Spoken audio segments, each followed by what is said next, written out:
Hello, and welcome to today's episode. And this is part two of a series called The Saints Among Us. And I am very excited about this episode because it involves somebody that I I don't even know how to describe this, but Nathan Raun was a young boy who passed away several years ago, and the impact of his life has just gone through my life and countless others. And I'll explain a bit more. But today I'm joined by his mom, Teresa Raun, and we just, as we were talking before this started, we actually, our lives kind of interconnected several years ago in Lincoln, Nebraska, and I was not even aware. But before I jump into all that, Teresa, welcome. Thank you. It's And a joy to be here. thank you. So, and I see you have a picture of Nathan in the background, and I'll also hold up a picture of him. I have his holy card. So, Teresa, can you tell us a little bit about your son? Well, Nathan was born on August 5th, 1985. He was our second son. Our son Adam was 2 years older than he was. And he was just loved life from a young age. He loved to laugh and have fun. He loved sports. He had a big heart. He loved his little brothers. Eventually, we had two more. And he loved his friends, and he was an ordinary boy. And I always tell people, with his brother Adam, they played together, they fought together, they had a great time together, but he was an ordinary boy. But he did have a very spiritual side to him, just a kind of a really deep faith. We call it even an old soul, where he just had a big heart.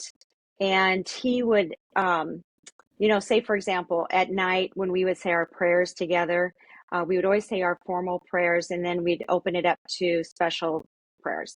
And he would go on for like 10 minutes, just a litany of prayers, like praying for people that didn't have a parent, or didn't have anybody praying for them, or somebody who didn't have an arms or legs or blind. He just had such a big heart for them. And so he just had that within him. So, but he loved sports. He was a very good athlete. He played football and baseball and basketball and even soccer. And he was just a good friend. So that's what And he so, was.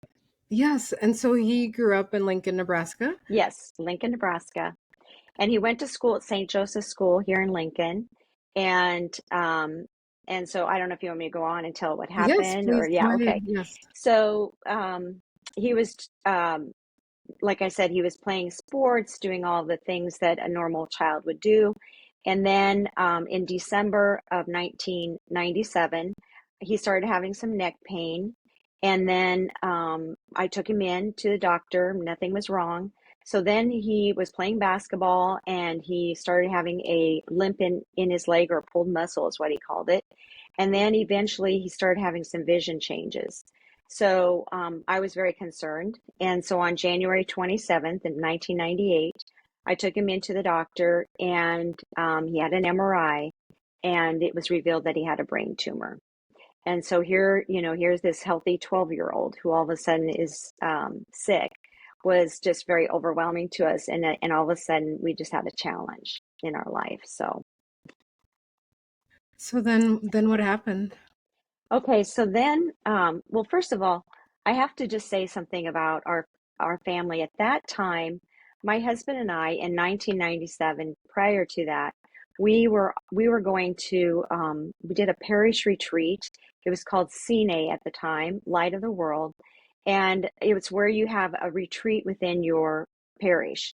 And it was just trying to gather people in together and have an encounter, and then you go on and have communities. And so during that time, my husband and I didn't have a big conversion or anything, but we just realized that God wanted to be more and more in control of our lives. And so we were just drawn into evangelizing, if you will. This is kind of like the new evangelization. And so I was part of these teams, and I was then even asked to help out with an outreach team in David City. And this was in January of 1998, right before Nathan was diagnosed. And so I remember at this retreat being like a team leader. and just being with people. And, you hear when you're on a retreat like this, you hear people who have issues, just have challenges in their life. And I remember going, gosh, everything might be great today, but tomorrow things will change. That's why we must always prepare ourselves to whatever God wants from us. And so I was on these retreats. I was like, Lord, how is it that you want me to evangelize for you? Is it through this type of retreat, or is there more? Reveal your plan to me. And so then on the way home from this retreat, I just felt like God was going to reveal something to me. And I was excited, but yet I was afraid. Well, a week later, that's when I found out our son was diagnosed with this brain cancer. And so at that time, God just like prompted people to be with us. When I heard this news, my husband Chris was in Las Vegas at a business trip, and I had to take all of this on my own. But all of a sudden, when I'm looking at the MRIs, I'm a nurse. I did critical care nursing and pediatric nursing. And so I'd help people with brain tumors. And so as they're showing me this MRI, I'm like, I'm agreeing with them. And all of a sudden I'm like, wait a minute, I'm the mom here and I have to hear this news just like any other parent. But on my right was a good friend who is a radiologist, and on the left was our good friend who is a pediatrician. And we made a plan to send Nathan to the University of Iowa Medical Center in Iowa City, and that's where he would have surgery, hopefully, at that time. And so, anyway, Nathan was kind of shocked too. He was right before he had the MRI. He said to me, "Mom, what's the worst thing that could happen to me?" And I said, "Well, you could have a brain tumor." And he was just like, well, I don't want a brain tumor, it was just poor kid. So then when he found, I had to tell him, he was just, this was hard. But the word got out, and this was before cell phones, mind you, this is before, I could call people, but the word got out, and someone had called our parish priest, Monsignor Pleskotch, and he was at a meeting with a group of people, and he wanted to come over and anoint Nathan. And so he came over to our house as we were preparing to go on this trip to Iowa City. And he brought with him 20 people. They were just a meeting. And so all of a sudden, here's 20 people. So, we're all gathered around Nathan, and we started praying, and for me to think that this boy who had always been so healthy was all of a sudden receiving the sacrament of the sick was overwhelming to me. And I just took a moment. I looked around the room, and God had filled the room with people. And I felt like God had sent them to us. And then God spoke to me, and he said, "Do not be afraid. I am with you." And I just felt this warmth come all over me.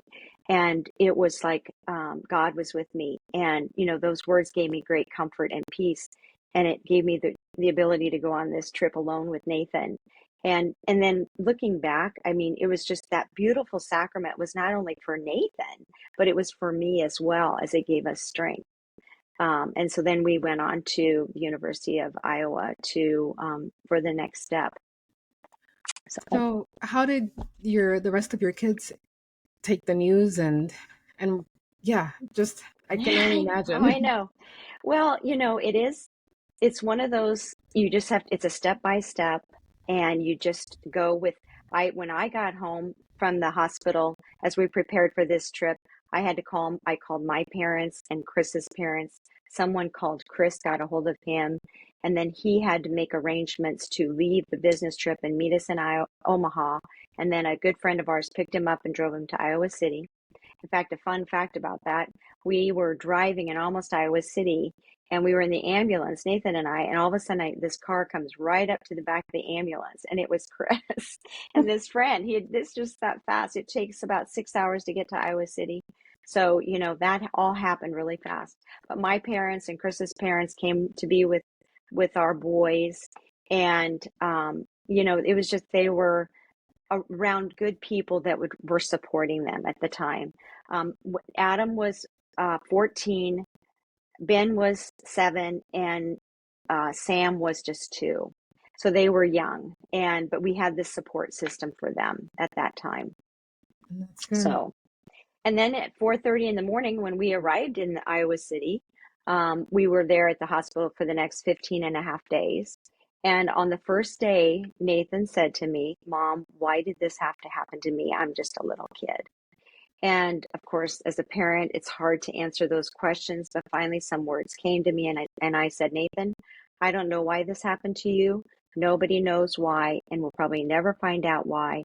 But why not you? God chose you, and He must feel you are the only one who is strong enough and courageous enough to handle this. And then I reminded him about all the people that were praying for him. And then I promised him, I said, God is always going to be with you. And then I promised him too that I would always be by his side. And when I look at that from that moment on, he never complained. He always did everything God asked him to do. And I I know he had to surrender to God's will. And no one told him to do it, but he just did. And he was only 12 years old.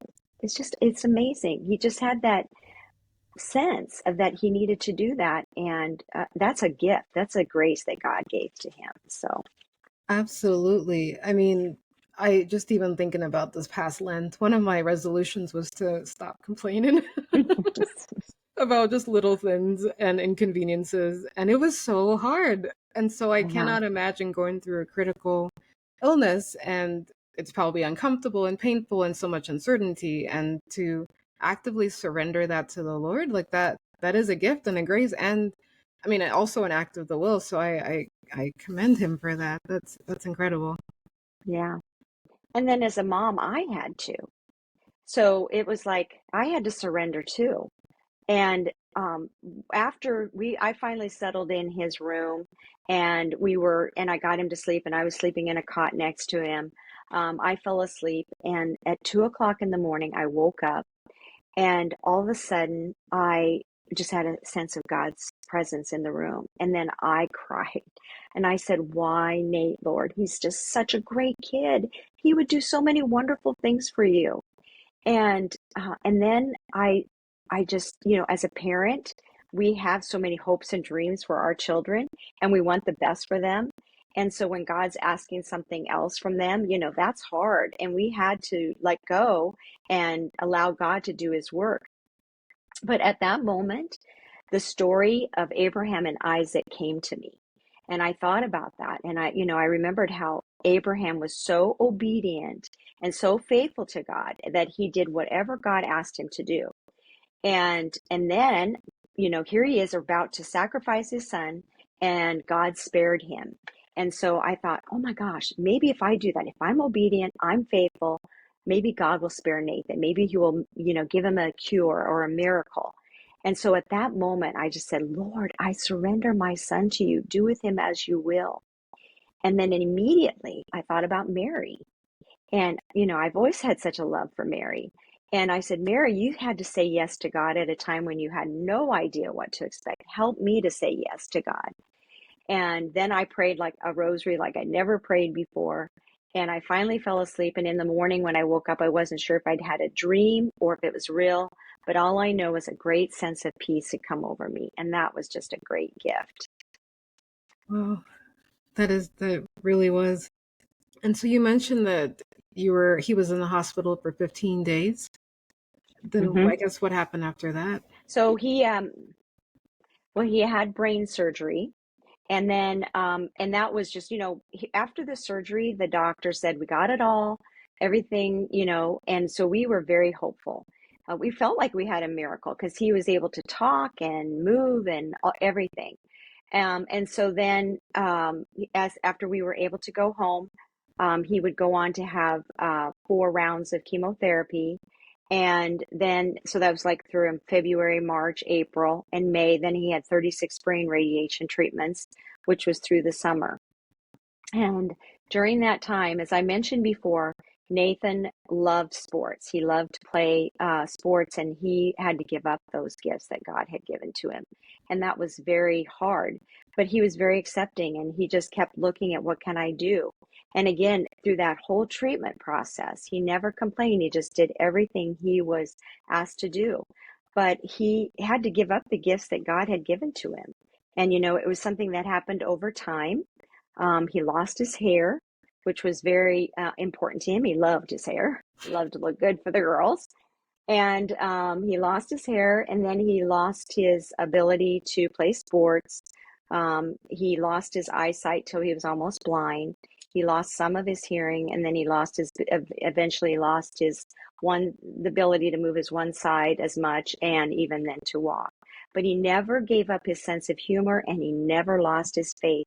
In fact, those two things became the most important to him. And instead of dwelling on what he lost, he kept saying, "What can I do?" And he had a goal of going back to school, and he did. Um, in the summer, during radiation, he turned to me and he says, "Mom, I want to learn to play the banjo." So I went and I found him a banjo and it's somebody to teach him, and he learned to play. And he just kept thinking, "Okay, what can I do? What can I do?" instead of dwelling on what he's lost. That's the biggest lesson that he gave me. It's like, even though we have disappointments in life, you just still look forward to what God has planned for you. And he taught us all so much by living that way. I can only imagine as well the impact that he had on his classmates. Can you Yes. speak to that a bit, please? Well, so his classmates wanted to come see him. They wanted to come visit him. And I think about, and we opened our house to that because Nathan wanted that. Sometimes people close the door when they're having a challenge or a situation. They don't want anybody to know about it, and they want to figure it out themselves. They want to be private about it, and I respect that. But Nathan wanted, like, bring my friends over. I want to see them. I want to be with them.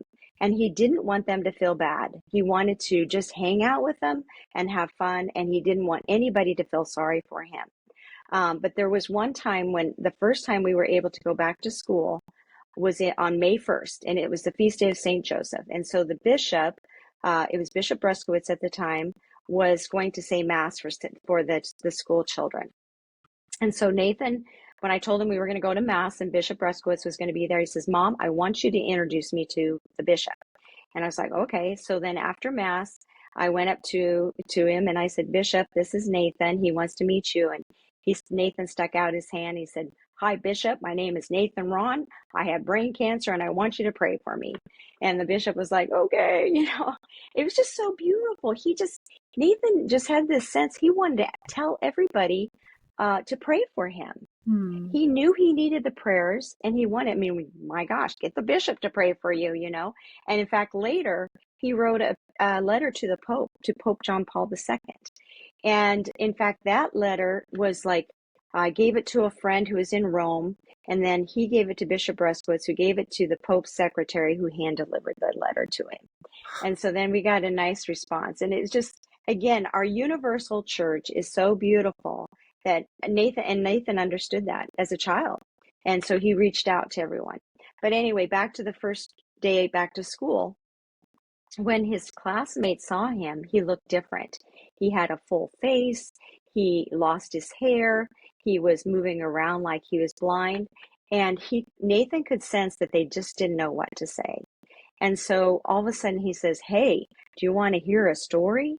And they said, "Yeah." So he sat in the middle of the room and they all gathered around him. And he just told story after story after story. I don't even know what he was talking about. But he just had them laughing, and Hmm. they just realized that they hadn't lost their friend. He may look different, but he was still the same person that he was. And so, and these kids, like, they, after, again in the fall, when he went back to school, they were just like this. It was so beautiful to see these kids, their act of mercy for their friend. They would just, see him and they would grab him and take him around and lead him around and help him with things. It was just really beautiful to see how compassionate these children were for their friends. And he just allowed them to be part of his walk. That's what was beautiful. It's like we all have challenges, and we are all to walk together, and that's what he allowed to happen, and it just had a big impact upon them because of that. That is so beautiful. So then, okay, so he went back to school. He's gone through the treatments, and then what happened? Well, so then in October, I was getting him ready for school, and all of a sudden he had a focal seizure, and that was just his hand started quivering like a seizure. And so we had to call the ambulance, and We took him up to Children's Hospital in Omaha, and they had an MRI. And up to that point, we thought everything was pretty much stable. And so they did this MRI, and we found out that the tumor had come back not only in that one spot, but it was all over his brain. And so it was evident at that time that, there was nothing more we could do, and it was going to die. And, my husband and I knew that this moment might happen, and it was going to be hard for us to tell him. When you have a seizure like that, you're sedated. And so later on, he woke up about 10 o'clock at night, and he said, "So why did I have that seizure?"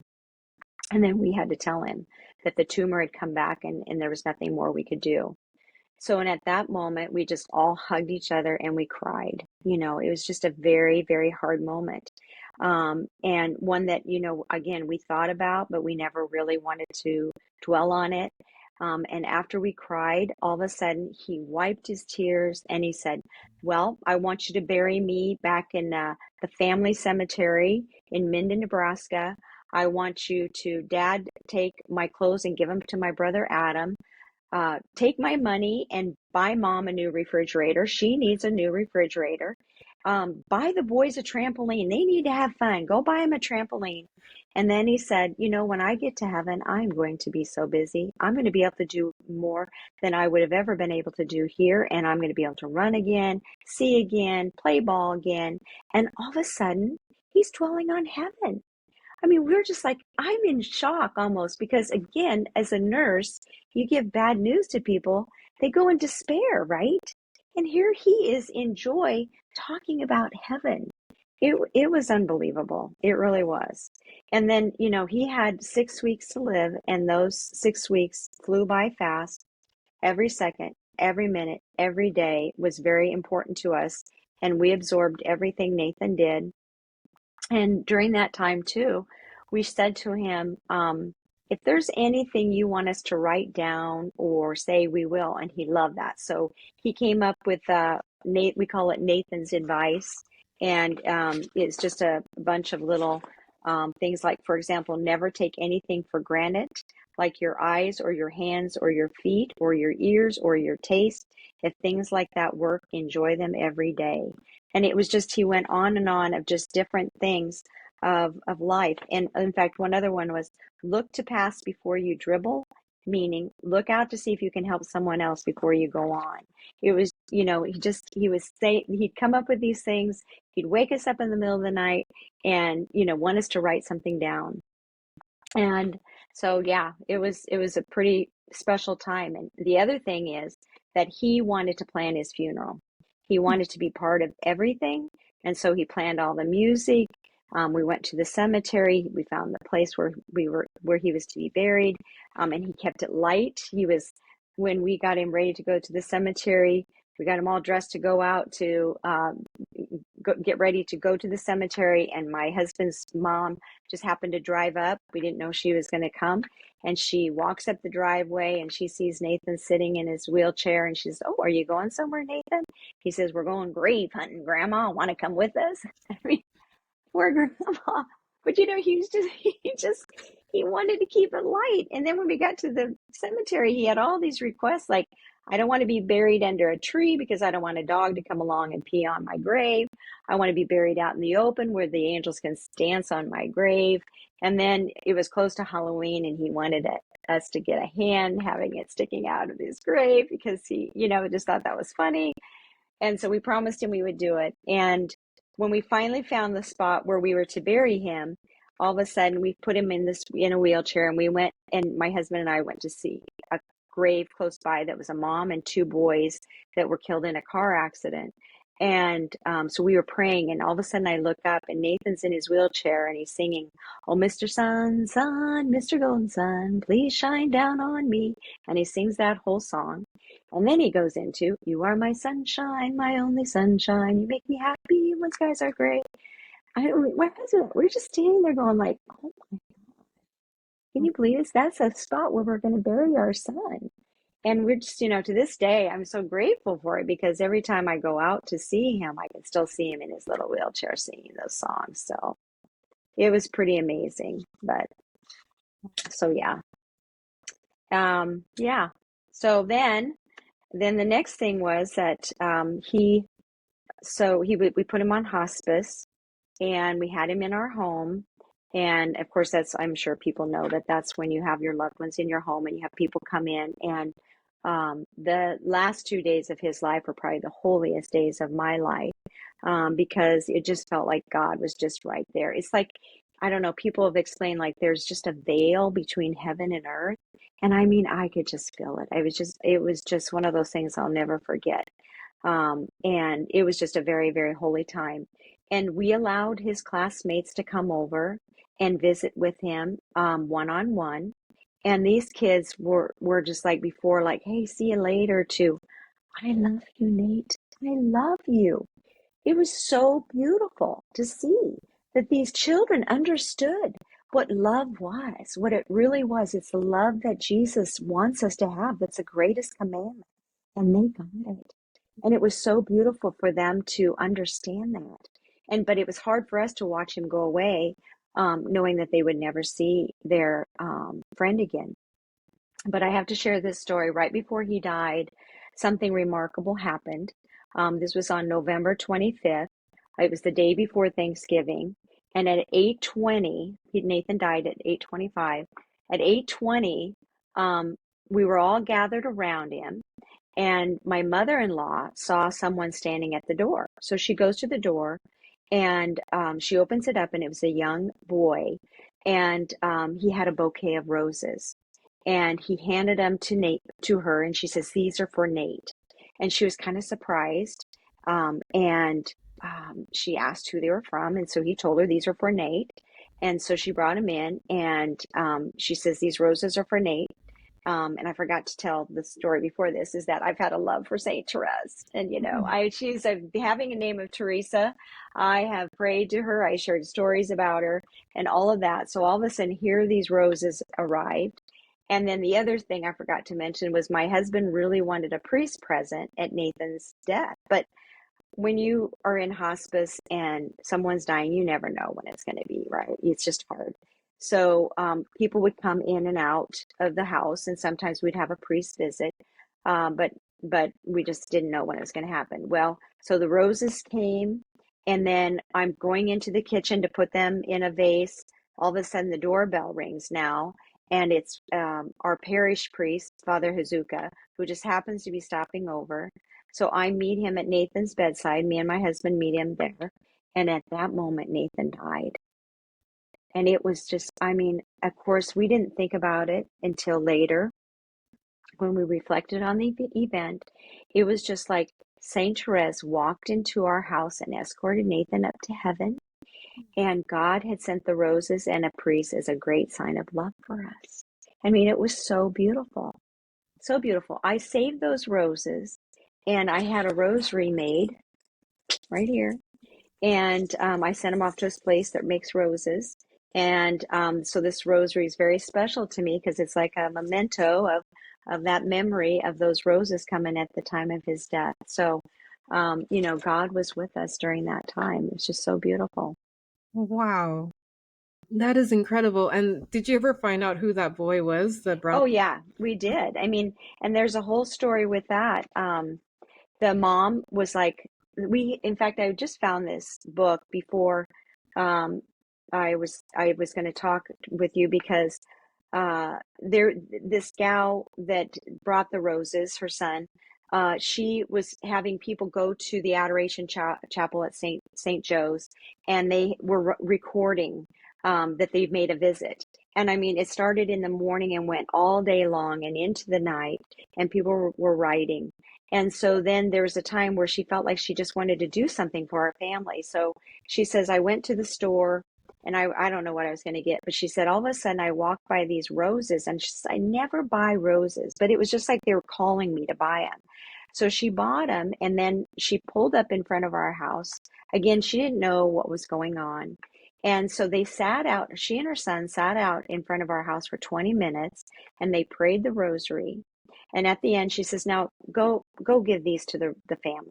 So he went in, and when my mother-in-law opened the door, he said, these are for Nate. So, I mean, it's just like only God could have coordinated this, or, made this happen. And yeah, so we did find out. But then to hear her side of the story, how it was just so unbelievable that, again, only God could have coordinated that. She didn't, it was just part of the plan. So, Absolutely. Wow. So I want to go back to something you had mentioned that Nathan said about how he wanted to use his time in heaven to do many, many things for other people here on earth. And so I can speak to a little bit about the blessings that he has brought about in my life, but I would love to hear from you. Like, what are some of the things that you've experienced as his mother oh, yeah. after his passing? Well, yeah. So, well, first of all, before he died, right before he died, um, so he and I slept in the same bed with him just because I didn't know if he was going to get up. He was kind of had his nights and days confused sometimes. And so, in the middle, the like early morning, 4 or 5 o'clock, he wakes up and he says, "So, Mom, what are you going to do without me?" He said, "Who's going to tell you you're a good cook? Who's going to make sure the boys say please and thank you? Who's going to sing to you?" And then he went on to say all these things like, and I am bawling. I'm just crying because I just had no idea what I was going to do without him. And finally, some words came to me, and I said, "Nathan, you will always be with me. When I hear music, I'll think of you. When I cook, I'll think of you. When the boys say please and thank you, I'll think of you." And then I said, when you get to heaven, you're going to be able to do way more from heaven than you would have ever been able to do on this earth. And he says, "Yeah, when I get to heaven, I'm going to be able to do so much." He says, "I'm going to be so busy." And he is. So from that moment on, I mean, it's after he died, I was just going through this little book and it was sharing all the different things that happened even immediately after he died Mm. to now. Just like, for example, um, I'll give like when since I shared the story about the cemetery, last year I went out to the cemetery and I was putting fresh flowers on his grave and I listen to Spotify. I have a playlist that I listen to, and it's usually Christian music. So after I put the flowers on his grave, I got into the car and I'm driving away, and all of a sudden, the song "You Are My Sunshine" starts playing, and it's not on my playlist. And I'm like, just like, where did this come from? Oh my gosh. But it was like Nate saying, "I'm with you, Mom. Thanks for putting the flowers on my grave." Mm. So those are those little personal things that I've heard. But the other thing is, just the recent stories. One last week when my mom was just diagnosed with cancer and she's at a hospital right now. And so she was being admitted to a rehab facility. One person came in and looked at me and she says, "Oh, I know who you are. I heard you speak at Pius, the high school, um, for the pro-life day, and I have two boys that are at Pius. And so we heard you speaking." And she said, "Oh my gosh, that story just made such a big impact upon my boys. Thank you for sharing that." And then the next person comes in and says, "Oh, you spoke at Pius. What did you talk about?" And I said, "Well, I share a story about my son, Nathan." And she says, "Nathan." And so then I went to my purse and I pulled out his prayer card and I gave it to her. And when she looked at it, she immediately started crying. I mean, just emotionally crying. And I'm like, "Oh my gosh." And she says, "I am so sorry. I'm so sorry." She said, "We have been asking your son for intercession, and he answered our prayers. A priest friend gave him the prayer card, and so we were asking him to pray for our daughter, who I was pregnant with at the time, who I was very worried about, and now she's fine." And so it's those type of things where we have people that come up to us and say, "We praying to your son, and something great happened." Even my husband was sharing last night. He said the story of he was in his office. He works at the Catholic Foundation, and all of a sudden, a guy was walking by, and he peeked in. He said, "Hey, by the way, I just wanted to tell you, your son Nathan saved my marriage." And he was like, and Chris is like, "Great, He said, "I was asking intercession, and he saved my marriage." So that's the kind of thing. Since the day he died till today, we are hearing these stories about Nathan's intercession. So it's pretty powerful. Yes, it is. Oh my goodness. So I guess I'll just share a couple stories that I have. So it was my spiritual director back in Lincoln who introduced me to Nathan many years ago. And whenever we would meet, he would always ask for Nathan's intercession, and I was like, "Who's Nathan?" He's like, "Oh, you have to learn about him." And so he told me about him. He's like, "You should ask for his intercession for various sins," and I was like, "Okay, sure." But then fast forward, gosh, this is kind of a long story, but fast forward just a couple weeks ago, we just recently moved to Wyoming, and we were looking for a place to live. And long story short, I called my spiritual director, and he's like, "You should ask Nathan's intercession to find a place to live." And I was like, "Really?" He's like, "Yeah." He's like, "I just talked to a lady last week. She found her dream home just through Nathan's intercession. And this other couple who were having trouble conceiving, they prayed to Nathan, and they conceived a child." He's like, "Just Yeah. ask Nathan." I was like, Yeah. "Okay." So I was like, "Nathan, please help us to find a home." Lo and behold, like a week later, we found the home that we're in now that we absolutely love. And it was just like, Oh this was the my. house that God wanted us to be in. And I was Yeah. just like, "Oh my goodness." Like, thank you. Yeah, I know. So, He's busy. He's yes. busy, and he's in, and heaven is real. God is real, heaven is real. And that's a beautiful story. I have to share one thing. I love my telling this story. My After Nathan died, my sister had a dream, and she got to see Nathan in heaven. And so he was like, "Do you want to have a tour?" And she said, "Yes." So they go through all these rooms. And then finally at the end, he says, "Well, this is my room." And she walks in, and the room is just full of books from the bottom of the floor to the top, and it surrounds the whole room. And in the middle of the room is a table with a book on it. And she says, "Oh my gosh, is this what you get to do in heaven, is read books?" He said, "No, these are all my prayer requests." And she was just like, wow. And then he says, "Now, do you want to meet Jesus?" And she said, "Yes." And then she woke up. But I love that, because I think, isn't that a great visual? I mean, I believe it's real because, for one thing, Nathan loved the movie Beauty and the Beast.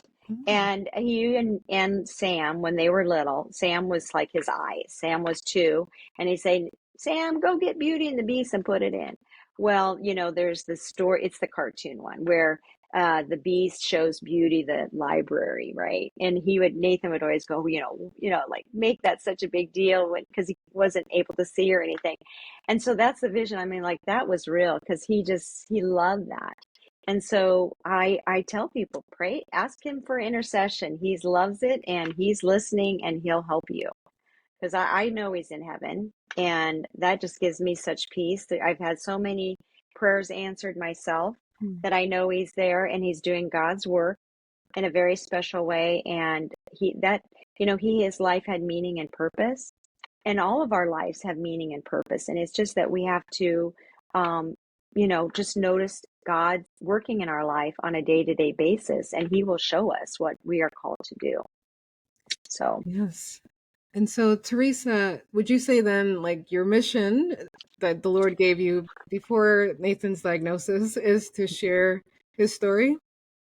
yes, when I thought after he was diagnosed, I thought back to that prayer that I prayed, "Lord, how do you want me to evangelize?" And I thought, it's like, I didn't want to believe it, but in my heart, I knew the answer was yes, that it was going to be through Nathan's story.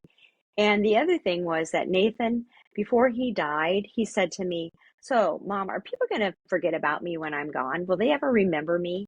And I was like, "Oh my gosh, yes, Nathan, they will remember you. They will never forget you."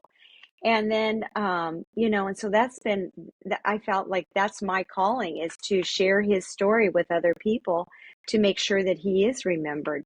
And his story, I've been sharing it since my first time I spoke about him was on May 13th, 2000. And so I've been sharing it for 25 years, sharing it to all groups of people, from adult groups down to, I do a lot of confirmation classes, because there's so many other stories where he had such a love for the saints.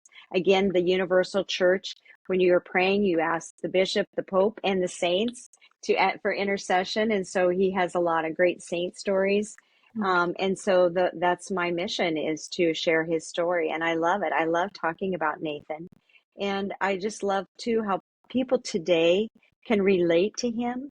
Like, for example, when I spoke at Pius, I had a niece and two niece and two nephews there.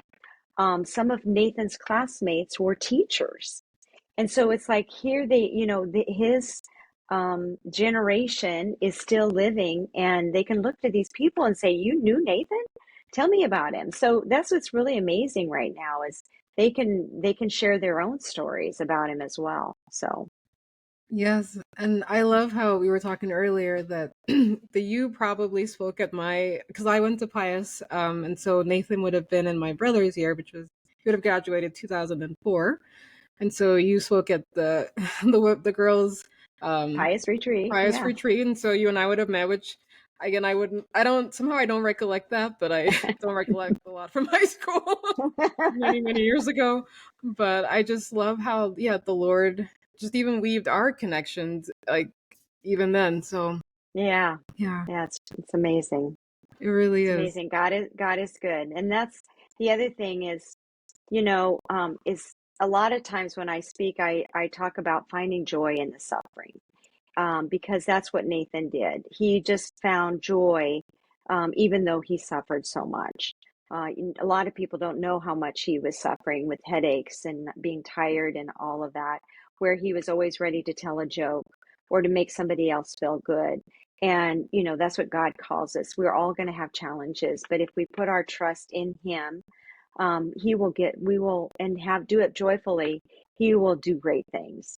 And that's what I've seen over and over again. And I know even with my own situation right now with the challenges I have, it reminds you, you just it's a day by day situation. And that you wake up in the morning and you say, Lord, what I am yours today. Show me what you want to do with me, and I will do it. And when you start your day like that, then God does amazing things. And at the end of the day, you go, wow, I had no idea that this was going to happen today. And, even along the way, one thing with our children, when we were even grieving or whatever, we didn't go to support groups, because within our own home, we just talked about Nathan. We talked about how we were feeling. We talked about the memories. We just kept his life alive, if you will, because he was alive. He was just in eternal life. He's still living. It's just in heaven. And so it's that's how important it was. And in fact, in parents that lose a child, 70% of people get divorced because they are grieving, or there's the suffering. But when we just knew that sharing his story with one another, respecting, when we do have those moments that are sadness, because those memories come back and it can hit us at different times, but just continuing to remember them. And that's what helps you get through it. And plus, then God does too, if you allow him to. So, but yeah, I think that's my mission, is just to share his story and to share his acceptance of the challenge that was given to him.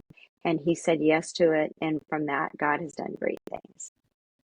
He definitely has, and he will continue to do so.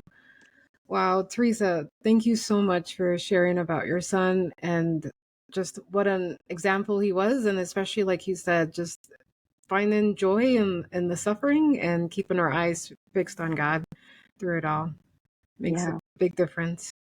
Yeah. Wow. Well, thank you again. You are welcome. Thank you for inviting me to chat with you. Absolutely. And thank you Oh. all for listening. And remember, when you say yes to God, you change the world. God bless you, and I'll see you at the next episode.